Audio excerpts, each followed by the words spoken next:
Film ini berjudul As Far As My Feet Will Carry Me yang dirilis pada tahun 2001. Menceritakan tentang perjuangan tahanan yang melarikan diri dari kamp kerja paksa Soviet atau disebut Gulag untuk kembali ke Jerman pasca berakhirnya Perang Dunia II.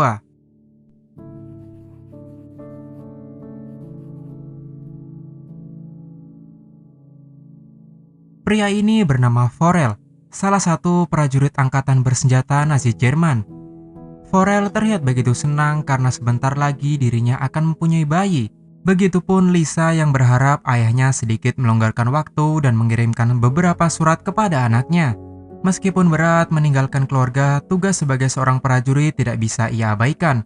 Forel berjanji kepada istrinya bahwa ia akan pulang saat Natal nanti. Setelah berakhirnya Perang Dunia Kedua, Forel ditangkap oleh Uni Soviet pada 13 Juli 1945.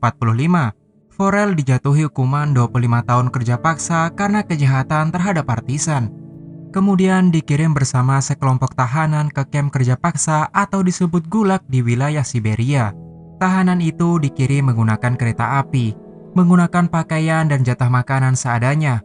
Mereka harus berjuang hidup dengan kondisi cuaca dingin yang begitu ekstrim.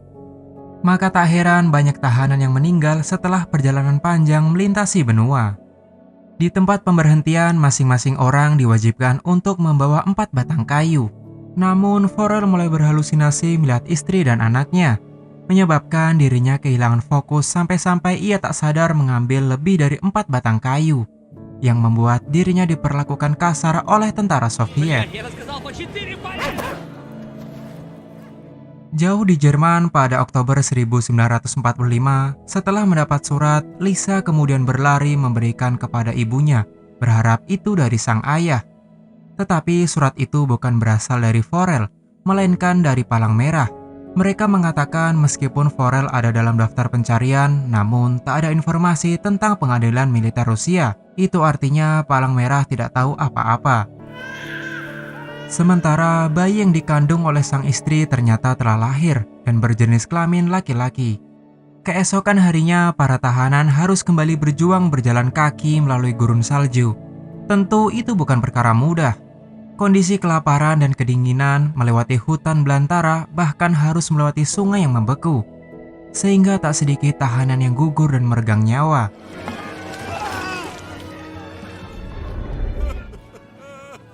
Setelah perjalanan yang sangat panjang, semua tahanan berhasil tiba di barak. Welcome to the Gulag. If you survive, you earn your freedom. Saat dikumpulkan, Forel sedikit bergumam. Kenapa kamp ini tanpa pagar dan menara pengawas? Orang di sampingnya mencoba menjelaskan bahwa kamp ini tidak butuh hal itu, karena berlokasi di utara lingkaran Arktik. Lagi pula, mau pergi kemanapun tidak ada pohon atau rumput untuk bersembunyi. Sehingga pasti mudah bagi tentara pelacak untuk menangkap tahanan yang kabur. Di tempat itu terdapat dokter bernama Stouffer. Statusnya adalah tahanan, tetapi dipekerjakan dan bertugas untuk memeriksa kondisi kesehatan para tahanan. Pemeriksaan itu berlanjut hingga malam hari. Letnan Kamenev yang merupakan pimpinan tertinggi di Gulag mencurigai satu tahanan terlihat seperti menyembunyikan sesuatu. Saat Kamenev menghampirinya, tahanan itu langsung mengeluarkan surat yang berasal dari ibunya. Tidak berhenti begitu saja, Kamenev juga memerintahkan melepas semua pakaiannya, bahkan menyobek surat milik pemuda itu.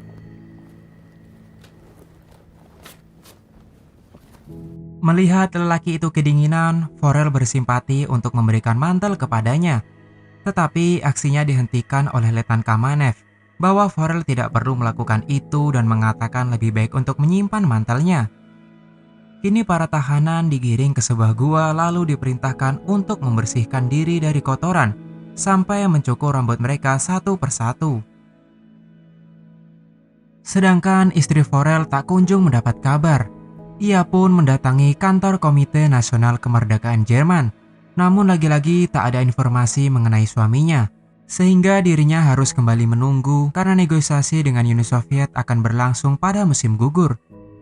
3 tahun berlalu, semua tahanan menjalani hari-harinya hanya untuk bekerja, memakan makanan yang tidak layak dan peralatan seadanya tanpa pengaman, sehingga tak jarang terjadi kecelakaan yang mengakibatkan satu persatu tahanan tewas.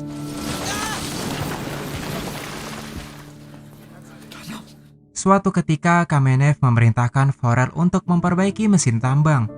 Dalam arsipnya memang Forel merupakan seorang mekanik dan menguasai bahasa Rusia.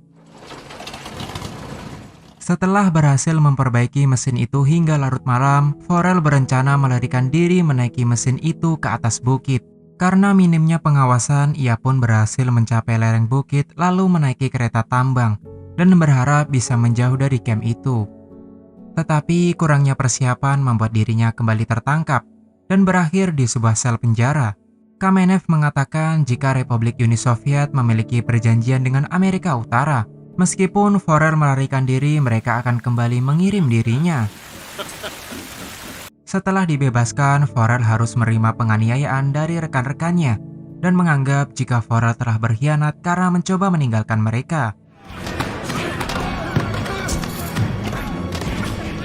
Akibat insiden itu membuat Forel terluka parah serta menderita demam tinggi. Kamenev mencemaskan keadaan Forel, lalu memerintahkan untuk membawanya ke barak perawatan. Forel yang kesakitan meminta bantuan kepada Dr. Stover untuk mengirim surat kepada keluarganya. Tetapi sang dokter tahu jika surat itu tak akan sampai. Pada saat itu Dr. Stover mulai akrab dengan Forel. Ia tahu Forel sangat tangguh dan mempunyai tekad yang kuat sampai-sampai berniat ingin membantunya melarikan diri. Malam harinya Forel diminta untuk menemui Dr. Stover secara diam-diam. Dia mulai menjelaskan tentang rute melalui peta miliknya. Sebelum Forel bersembunyi karena mendengar suara langkah kaki yang ternyata itu adalah Kamenev. Meski sedikit basa-basi tanpa tujuan, Letnan Kamenev akhirnya pergi. Kedua orang itu mulai melancarkan aksinya, di mana Dr. Stover memberikan barang-barang miliknya termasuk perbekalan yang ia sembunyikan di atas bukit dan juga sebuah pistol.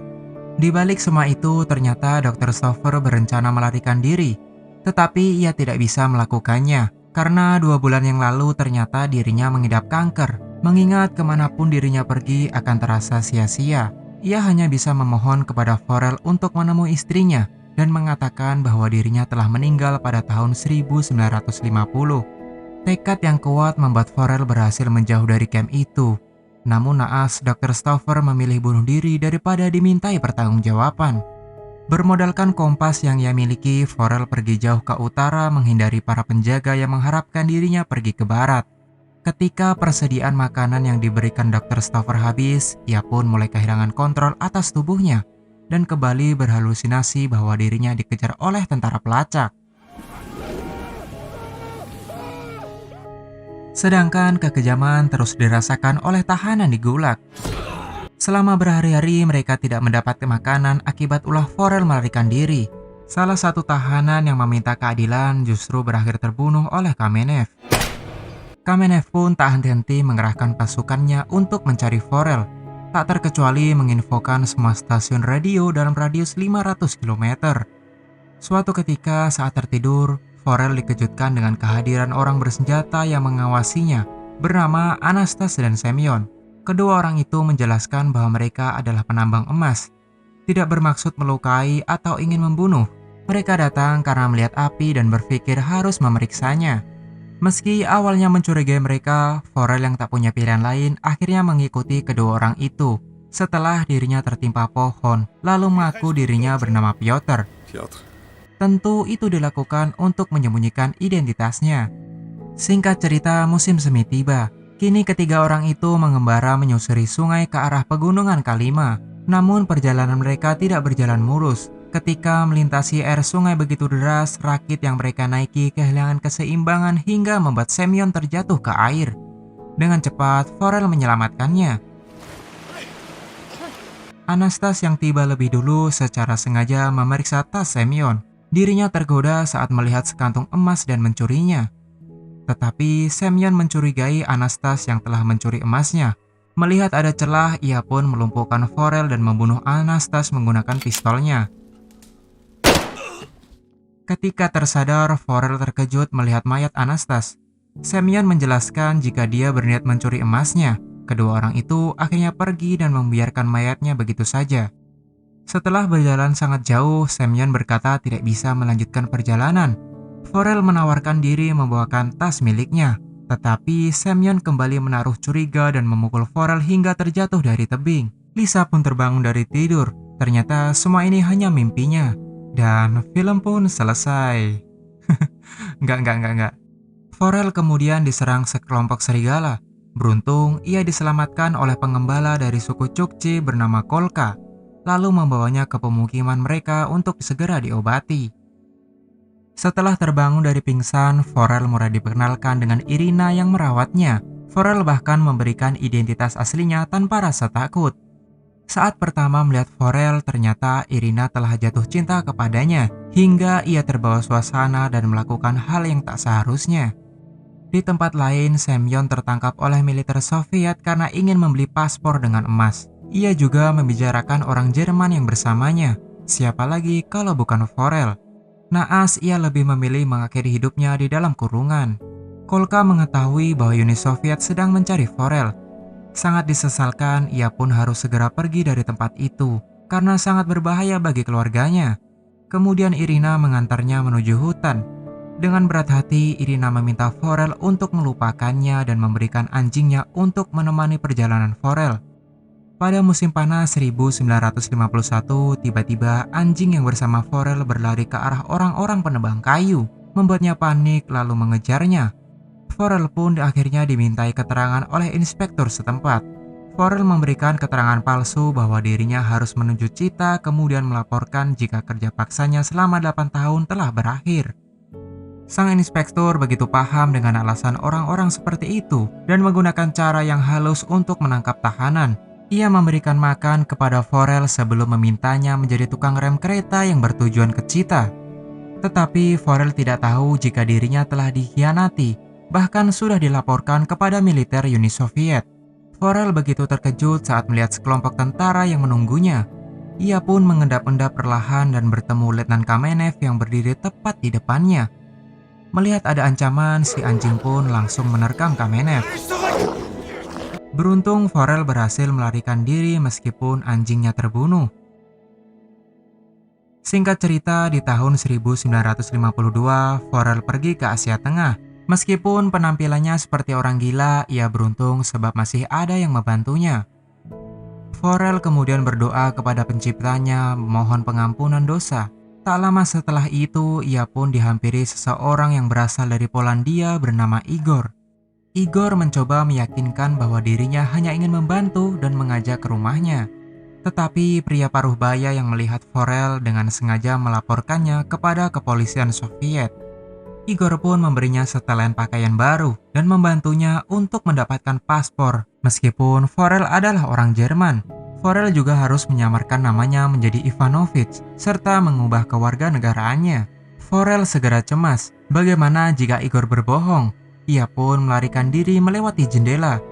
Namun, Igor menepati janjinya dan memberikan paspor baru milik Forel. Igor lalu menyarankan bergegas menuju perbatasan Iran, karena tempat ini sekarang sudah tidak aman.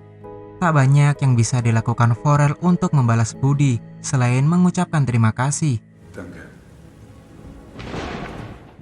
Dengan cepat, Igor segera membakar pakaian lama yang dikenakan Forel untuk menghilangkan barang bukti.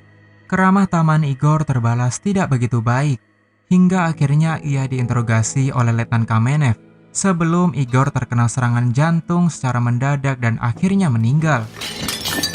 Sementara perjalanan Forel mengalami kendala, petugas memberitahu bahwa terjadi tanah longsor sehingga tidak memungkinkan untuk dilewati menggunakan kendaraan.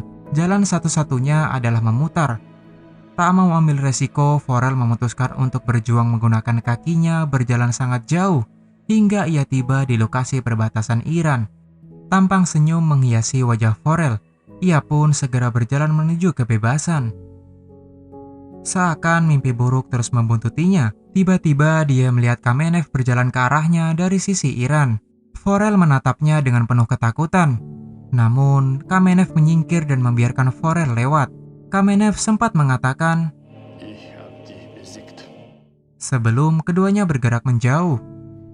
Setelah berada di pihak Iran, Forel diyakini sebagai mata-mata Uni Soviet hingga dijadikan tawanan selama beberapa bulan dan dimaksudkan akan dihukum mati. Forel sempat mengaku jika dirinya kabur dari Siberia. dan meminta pamannya yang bekerja di Anarka Turki untuk mengidentifikasi dirinya. Walau bagaimanapun, sang paman terakhir kali melihat Forel pada tahun 1937, sampai-sampai dia tidak mengenalinya. Tetapi saat sang paman memberinya pertanyaan, Forel kemudian melihat foto dirinya, serta menuliskan sesuatu di baliknya untuk diberikan kepada sang ibu pada ulang tahunnya di tahun 1939. Dan akhirnya Forel pun dibebaskan. Sesampainya di Jerman Barat saat Natal, Forel melihat keluarganya berangkat ke gereja.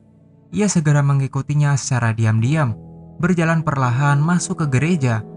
Lisa kemudian berbalik dan melihatnya disusul oleh istrinya, di mana Forel dipersatukan kembali bersama keluarganya. Dan film pun selesai. Saya sangat setuju dengan rating 7,4 di IMDb. Sedikit berpendapat jika film ini memang menarik untuk ditonton berulang-ulang.